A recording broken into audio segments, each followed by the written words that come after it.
Hi guys, Steve Girardi here. Welcome to Steve Strings. I have another review video for you today. Today we'll be looking at the Pomaikai PMK04 concert scale laminate mahogany ukulele. Let's go ahead and take a look at it. For starters here, as I said, this is a laminate mahogany ukulele, and you can see here on the headstock it has the laminate veneer on the headstock, and you can see the Pomaikai logo that is laser etched in. And in case you're curious, Pomaikai comes from the Hawaiian word Pomaikai, which is the word for good luck. So when we look here at the tuning machines, you can see here this has just sort of open geared tuners, nothing fancy, just basic tuners. You can see the nut here on the Amazon page. The nut and saddle are described as, or at least the nut is described as being bone, but it is clear from looking at this that this is in fact a plastic nut. The neck on this is also described as mahogany, and again the body is described as laminate mahogany.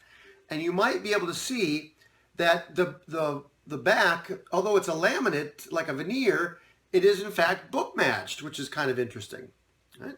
In fact, if you get in just the right light, you can actually see the center line of the veneer because there's actually a slight glue line you can kind of see there from that.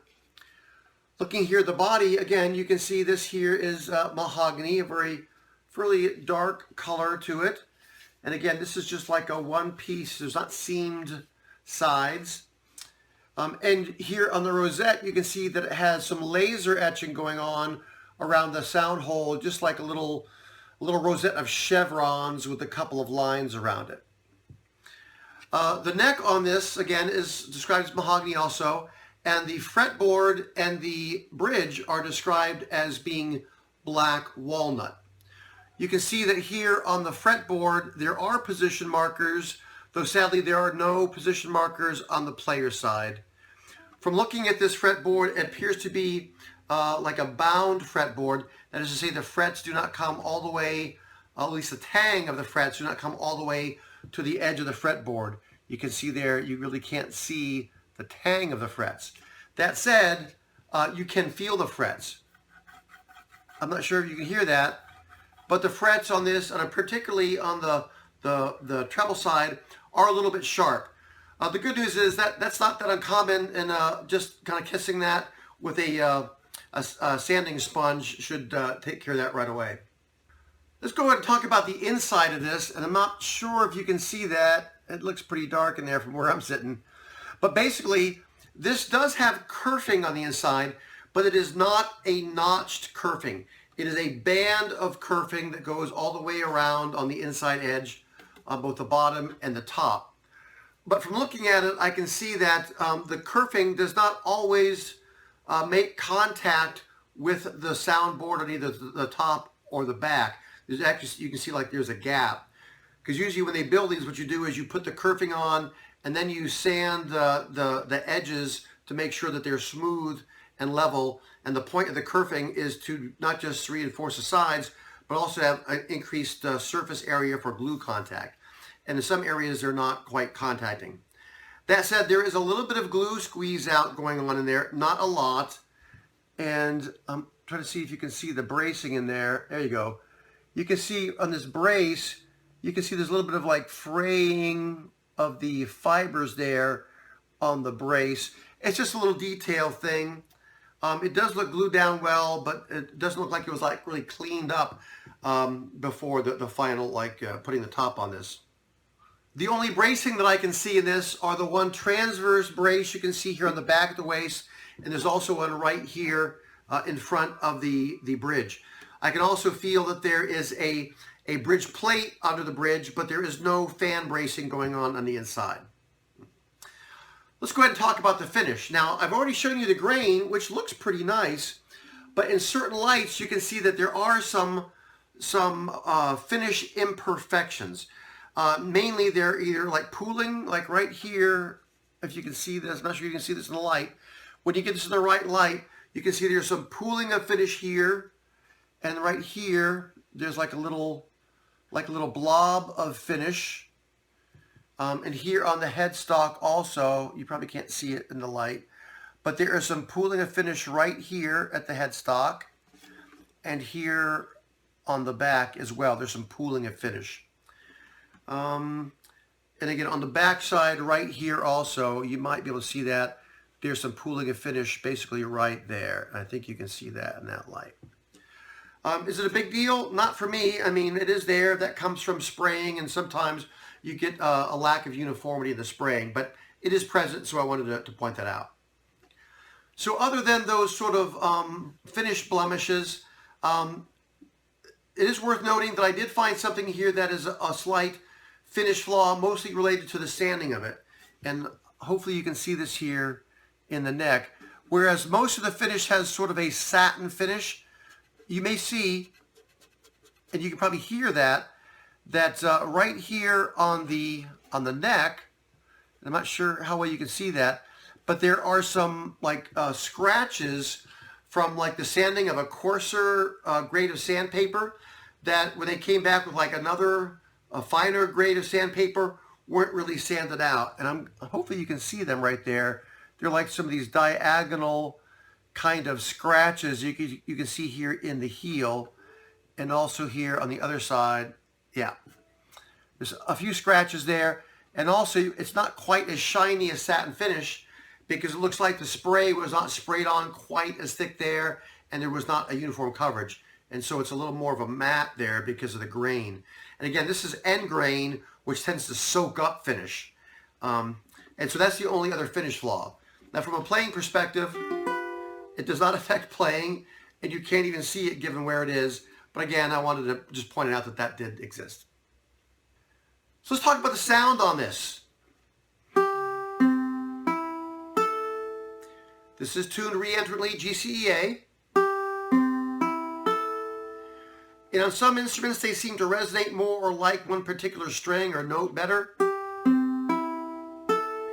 And I would say this instrument likes those two middle strings. They really seem to sing out more. And I should note that this instrument is very, very light. And hopefully you can hear that. I mean, this is very resonant.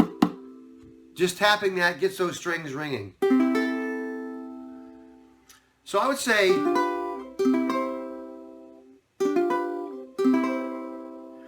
this instrument has some decent sustain. It's probably sort of middle of the pack, and the same for sound. It's not super loud, but it's also not quiet at all. Well, you heard this a little bit during the intro, so I'll play it a little more, both finger picked and strummed, and again, you can get a sense of the sound a little more.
So there you go, another little sound sample.